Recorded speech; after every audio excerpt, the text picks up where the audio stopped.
Good morning and welcome to a new blog. আজকে সকালটা শুরু করছি চিয়া সিড দিয়ে। তো প্রথমে নিয়ে নিয়েছি 2 টিস্পুন চিয়া সিড, তার সাথে 1/4 লেমন জুস নিচ্ছি, আর এরপর গ্লাস ভর্তি করে জল নেব। তারপর পুরোটাকে মিক্স করব আর গরম করে নেব, তাহলেই আমার ব্রেকফাস্ট প্রিপেয়ার্ড হয়ে যাবে। আর একটা কেক রেডি করার রয়েছে, সেই সমস্ত কাজ নিয়ে বসবো এরপরে। আর হয়ে গেলে যদি সম্ভব হয় ইচ্ছে আছে একটু হাঁটতে যাওয়ার, তবে আজকে একটু আর্লি লাঞ্চ করারও প্ল্যান রয়েছে।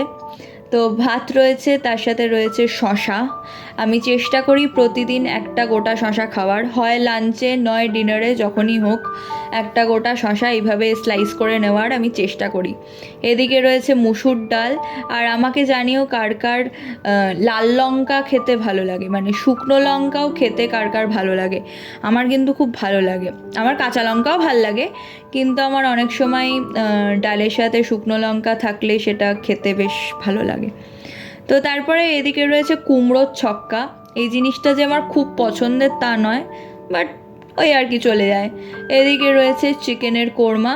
তো চলো লাঞ্চটা করে নিই, তারপরে দুই বন্ধু মিলে বেরোবো, যাব একটা খাওয়ার দোকানে। এই দোকানটায় আমরা অনেক দিন ধরেই প্ল্যান করছিলাম যাওয়ার, তবে ওই যা হয়, ওর টাইম হলে আমার হয় না, আমার টাইম হলে ওর টাইম হয় না। তো আজকে ফাইনালি টাইম বের করে আমরা দুজনেই বেরিয়ে পড়েছি। আর বেরোনোর পরপরই বৃষ্টিটা শুরু হলো। সকালবেলা একদমই সেভাবে বৃষ্টি ছিল না, তবে গাড়ির কাঁচ দিয়ে বৃষ্টিটা এইভাবে দেখতেই যে ফোঁটা ফোঁটা পড়েছে, কি অপূর্ব দেখতে লাগছে। তো এই জায়গাটা হচ্ছে বংরি।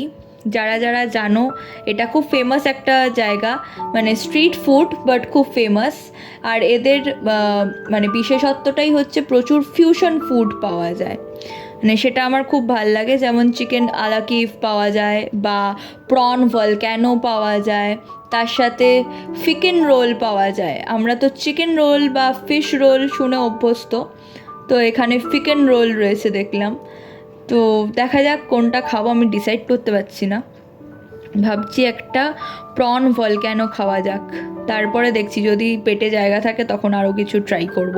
তো লোকেশনটা হচ্ছে কসবায়, মানে বকুলতলায়, যেখানে ক্লাব সেলনটা রয়েছে তার ঠিক অপোজিটেই দোকানটা লোকেটেড। তো চলো কিছু একটা খাওয়া যাক। আর যদি কেউ চিনতে না পারো তাহলে যেখানে বোসপুকুরের পুজোটা হয়, যেখানে পেট্রোল পাম্পটা, তার ঠিক আগের স্টপেজটাই হচ্ছে বকুলতলা, সেখানে এই দোকানটা লোকেটেড। এবং কাউকে জিজ্ঞাসা করলেই তারা বলে দেবে, মানে একদমই ক্লাব সেলনের অপোজিট ফুটেই দোকানটা লোকেটেড। তো এখানে বিভিন্ন রকমের জিনিস পাওয়া যায়, র্যাপস, বার্গার্স, পাস্তা, মোমো, তারপর স্যান্ডউইচ, সব কিছুই পাওয়া যায়। তো এই যে নামটা দেখিয়ে দিলাম, বংরি, আর নাম্বারটাও দেওয়া রয়েছে, যদি কেউ না বুঝতে পারো তাহলে ডেফিনেটলি কন্ট্যাক্ট করতে পারো।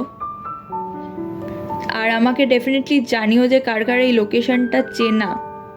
অনেকেরই চেনা, অনেকেই গেছে। আর এই দোকানটা হচ্ছে ঠিক তার পাশের দোকানটা।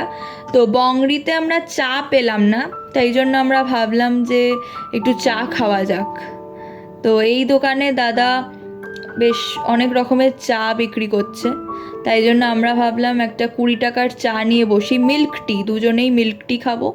তো চা নিয়ে বসি, আর এখানের মেনু কার্ডটাও তোমাদেরকে দেখিয়ে দিলাম, যদি কেউ আসতে চাও তাহলে ডেফিনেটলি চলে এসো। আর আমার ইচ্ছে রইল আরেক দিন এই দাদার দোকান থেকেও কিছু ট্রাই করার, মানে অনেক কিছুই রয়েছে, তো দেখা যাক।